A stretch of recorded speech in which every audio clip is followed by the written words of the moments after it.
అందరికీ సంక్రాంతి 3 రోజుల పండుగనే గాని కాంగ్రెస్ వాళ్ళకి మాత్రం ఇది నెల రోజుల పండుగనేనంట. గెలిచిన సంతోషంలా దినాం దావత్ చేసుకుంటారా ఏంది అని డౌట్లు పెట్టుకోకుండ్రి. నేను చెప్పేది పదవుల పండుగ గురించి కాదు. ఎమ్మెల్సీలు కార్పొరేషన్ల పదవులు ఇంకా తేల్చలే కదా.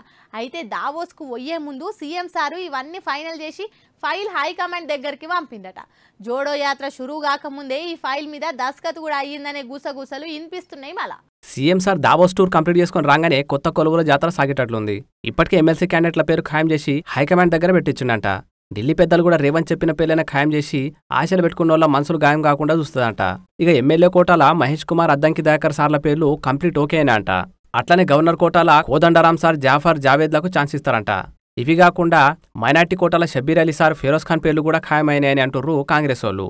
దావోస్కు పోయే ముంగట్నే ఈ పనులన్నీ కంప్లీట్ చేసుకుని దస్తఖత్ కూడా చేపించిందంట సీఎం రేవంత్ సారు. టూర్లకెళ్లి రాగానే ఎవరి కాయిదాలు వాళ్ళకిచ్చి కుర్చీలేపించుడేనంట. వాస్తవానికి ఎమ్మెల్సీ పోస్టులకు చాలా మంది పోటీ పడుతుర్రు. ఎవరికి ఏ పోస్టు ఇవ్వాలి, ఏ కోటలో ఎవరిని కూర్చోబెట్టాలని అన్ని దిక్కులకించి ఆలోచన చేసినట్ట సీఎం సారు. అన్ని క్వశ్చన్స్ తీసుకునే ఈ లిస్టు తయారు చేసినట్ట.